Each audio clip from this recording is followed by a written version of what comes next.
อุ๋งอิงรับจบครบในคนเดียวรับจบ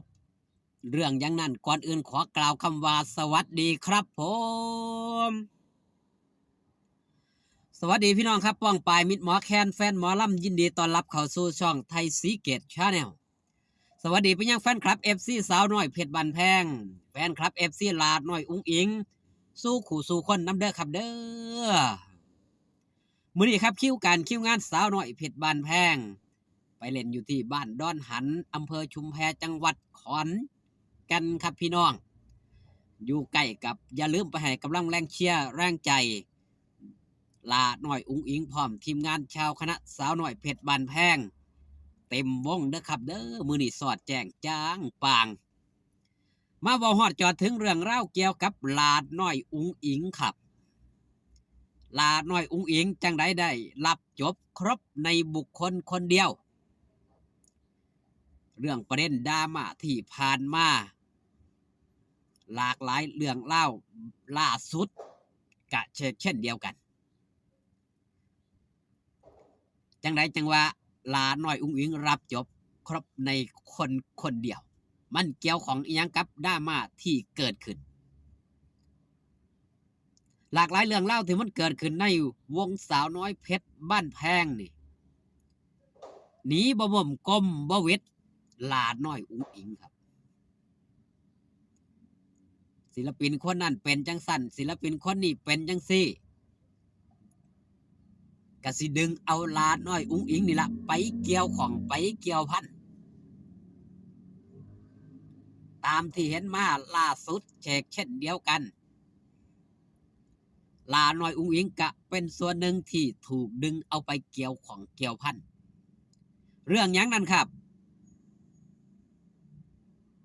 เรื่องความประพฤติจังไรลาน้อยอุ๋งอิงจังว่านำไปเกี่ยวพันเรื่องความประพฤติหรือว่าพฤติกรรมคนที่มีพฤติกรรมที่ดีคนที่มีความสมบูรณ์แบบคนที่มีความเพอร์เฟกต์คนที่มีความพร้อมอยู่ในตนในโตดลาน้อยอุ๋งอิงนั่นคือถูกดึงเอาไปเกี่ยวโยงกับคนที่มีความเป็นตรงข้ามบุคคลที่บ่เชื่อฟังคำสอนครูบาอาจารย์คำสอนของผู้ให้การแนะนำของพ่อของแม่ที่อยู่ในองค์กรนั่นคือพฤติกรรมตรงข้ามกับลาน้อยอุ๋งอิงดึงลาน้อยอุ๋งอิงไปเกี่ยวของเรื่องยังครับเรื่องการเป็นตัวอย่างบ่ต้องไปเบิ่งผู้ใดอื่นไกลศิลปินหรือว่าบุคลากรในองค์กรสาวน้อยเพชรบ้านแพงนี่ให้เบิ่งลาน้อยอุ๋งอิงเป็นต้นแบบ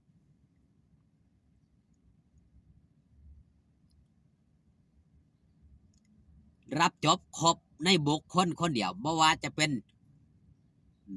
การกระทำบ่ว่าจะเป็นจิตใจบ่ว่าจะเป็นคำเว้าคำจา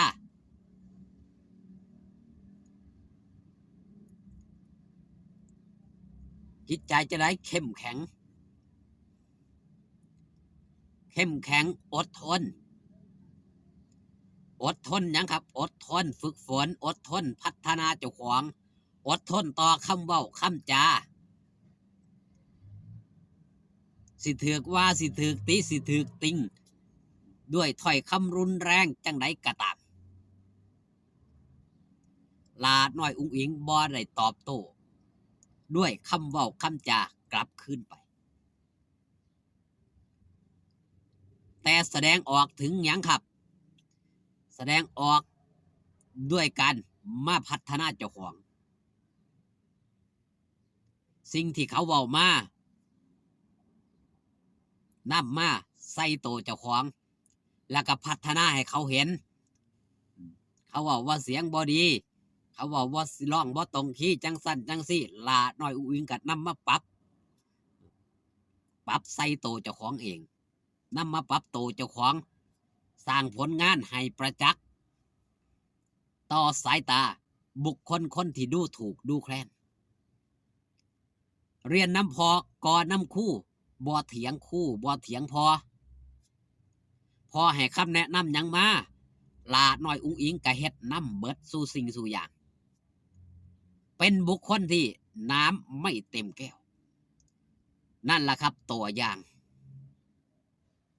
ศิลปินในองค์กรสาวน้อยเพชรบ้านแพง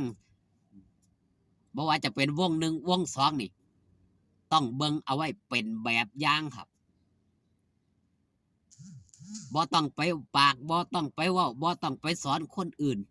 หันมาปรับตัวเจ้าของเพราะเรื่องราวต่างๆดราม่าต่างๆลาน้อยอุ้งอิงเจอม่านนักหนาสากันแม่นหยังจึงผ่านมาได้เพราะหยังเพราะจิตใจมีจิตใจที่มุ่งมั่น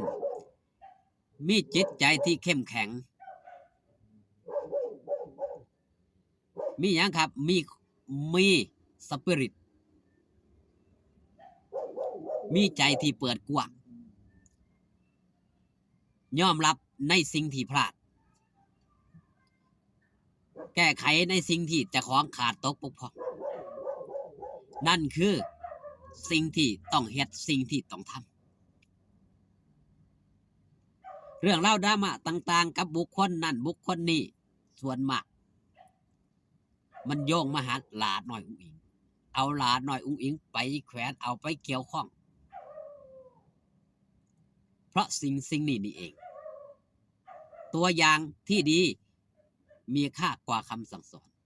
ลูกที่ดีเสือฟังพ่อเสือฟังแม่เสือฟังครูบาอาจารย์ศิษย์ที่ดีเคารพครูบาอาจารย์มีแต่ความเจริญมีแต่ความก้าวหน้าอย่างลาน้อยอุ้งอิงเป็นตัวอย่างการใช้สื่อโซเชียลใส่ให้เป็นแล้วก็เย็นให้พอใจร่มใจเย็นเพราะยังครับมันเป็นตัวอย่างโพสต์ผิดชีวิตเปลี่ยนผ่านมาแล้วให้เห็นเป็นแบบอย่างขอบคุณพี่น้องป้องปายที่เข้ามาเบิงขอบคุณพี่น้องป้องปายที่เข้ามาแย่งนะครับเด้ออยู่ดีมีแห้งสู่ขู่สู่คนพอกันคลิปหน้าครับสบายดีครับผม